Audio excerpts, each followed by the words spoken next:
कदबल कितना का भैया? ओ भैया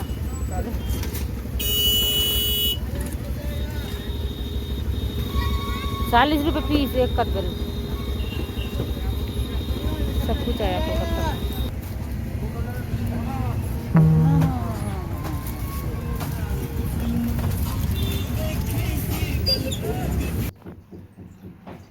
কিচ্ছু দেখা যাচ্ছে না। এই দেখুন পুরো অন্ধকার, কুয়াশায় ঢাকা। এই দেখুন সকালে সব যেসব বাচ্চারা যাবে উঠে রেডি হচ্ছে, 6টা বাজে এই অবস্থায়। দেখুন 8টা না বাজলে পরিষ্কার হবে না আকাশ, পুরো অন্ধকার, কিচ্ছু দেখা যাচ্ছে না।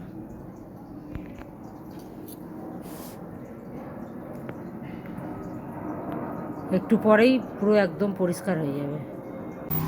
ঈশান এদিকে দেখ,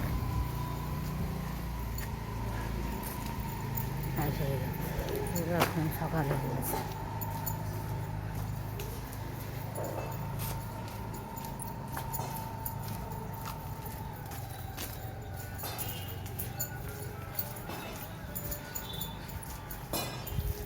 সকাল হয়ে গেছে দেখুন, তখন কতটা অন্ধকার ছিল, এখন পুরো সকাল। সত্যি ঘরের মধ্যে অনেক দিন বন্ধ ছিল, অনেক দিন পরে আজকের স্কুলটা খুলেছে। আর অনেকটা এখানে মানে দিল্লিতে পলিউশনও কম হয়েছে। ভীষণই জলদি আসো, গেট বন্ধ হয়ে যাবে। দেখো এটুকু ভিডিও কল লাইতে। তো মেয়েকে তো স্কুলের গেটের ভিতরে ঢুকিয়ে দিলাম। এখন ওই 8টা মতো বাজে, তো 8টার পরে তো এদের গেট বন্ধ হয়ে যায়। তো যাই হোক, সেই ছুটি হবে 3টে। আর এই দেখুন অনেকে আমাকে জিজ্ঞাসা করে যে দিদি তোমার মেয়ে কোন স্কুলে পড়ে। তো আমার মেয়ে এই স্কুলটায় পড়ে, লেখা আছে দেখছেন দিল্লিতে পল জর্জ গ্লোবাল স্কুল, এই স্কুলে পড়ে। তো ওকে দিয়ে তো এখন আমি বাড়ি যাব না, ডাইরেক্ট যাব পার্কে। পার্কে একটু মানে হাঁটবো, হেঁটে এক্সারসাইজ করব, তারপরে বাড়ি যাব। তো এই দেখুন রাস্তা আজকের খুব একটা ভিড় নেই, যেহেতু মানে 8টা মতো এখন বাজে, আর বাচ্চারা সব স্কুলে ঢুকে গেছে। এই দেখুন এই কুকুরটা ঠান্ডায় কীরকম গুটিসুটি মেরে শুয়ে আছে। এই দেখুন সকাল না হতে হতে এই মাংকিগুলো দেখুন লাফালাফি শুরু করে দিয়েছে এদিক থেকে ওদিক। এরকম কত বানর সে বৃন্দাবনে দেখেছিলাম, আর এইখানে তো প্রচুর। দেখুন ঠান্ডায় মানে মা আর বাচ্চা দুজনে গুটিসুটি মেরে পাঁচিলের উপরে বসে আছে। এই দেখুন আরেকজন এসে মানে এখানে জড়ো হয়েছে, 3জনে মিলে। ওরাও বেচারা পশু পাখিরা কোথায় যায়। এই দেখুন ডাব দেখলেই, ডাব মানে দেখলাম ওই জন্য মনে পড়লো আজকে না মেয়েকে ডাবের জলও দিয়েছি। অন্য অন্য সময় ডাবটা খাওয়া হয় না, মানে আস্তে আস্তে সন্ধে হয়ে যায়। তো আজকে বোতলে ভরে জলটা দিয়েছি, বলেছি যে স্কুলে তুই খেয়ে নিবি, কী করবে ওই জানে।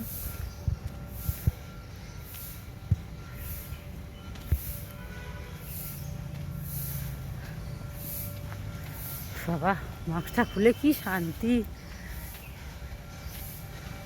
রাস্তার মধ্যে তো মাস্ক পরতেই হবে।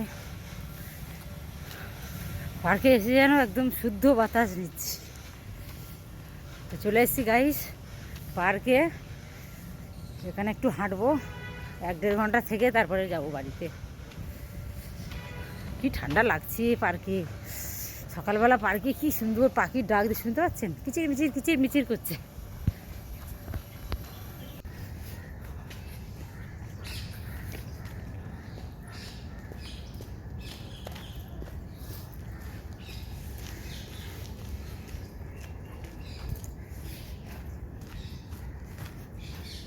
আর আমি কিন্তু রোজ সকালে এই পার্কটাতেই আসি।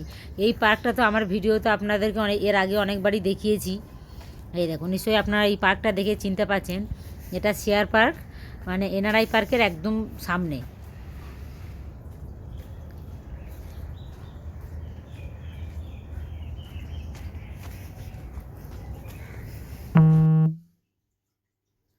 এই দেখুন এখানে করে নিচ্ছি জিম একটুখানি, যেহেতু হাঁটা হয়ে গেছে। আর এই জিমগুলো কিন্তু এর আগে আপনাদেরকে আমি ভিডিওতে দেখিয়েছি। আমার মাও কিন্তু যখন এসেছিলো এখানে নিয়ে আসতাম।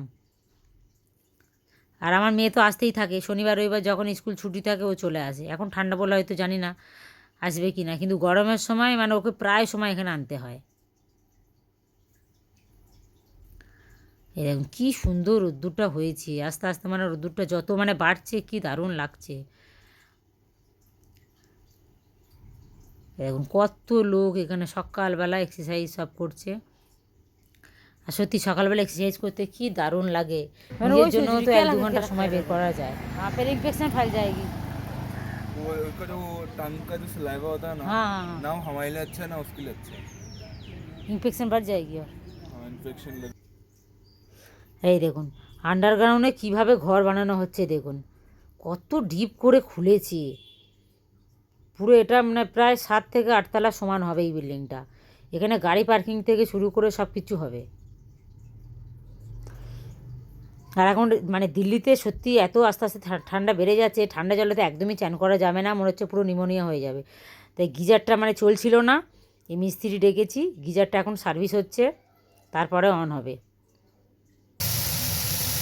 আজকে দেরি হয়ে গেছে, বেশি কিছু রান্না করবো না, এখানে করছি একটা মিক্স সবজি করছি, ভাত হয়ে গেছে, যাবো মেখে আনতে।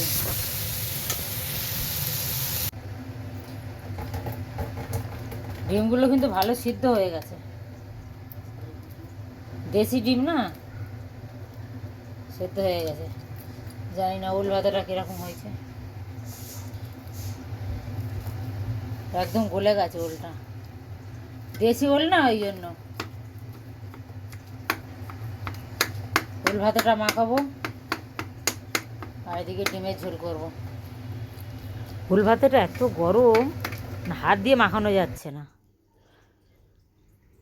এই দেখুন এখন 3:30 মতো বাজে, রাস্তায় প্রচণ্ড জ্যাম, তা মেয়ের স্কুল ছুটি হয়ে গেছে, যাচ্ছি এখন ঘরে। তো ভিডিওটা আর যেহেতু বাড়াবো না, এখানেই শেষ করছি গাইস। কেমন লাগলো ভিডিওটা প্লিজ কমেন্টে জানাবেন, ভালো লাগলে একটা লাইক করে দেবেন। ততক্ষণের জন্য আপনারা সবাই সুস্থ থাকুন, ভালো থাকুন, বাই বাই, দেখা হচ্ছে নেক্সট একটা ভিডিওতে।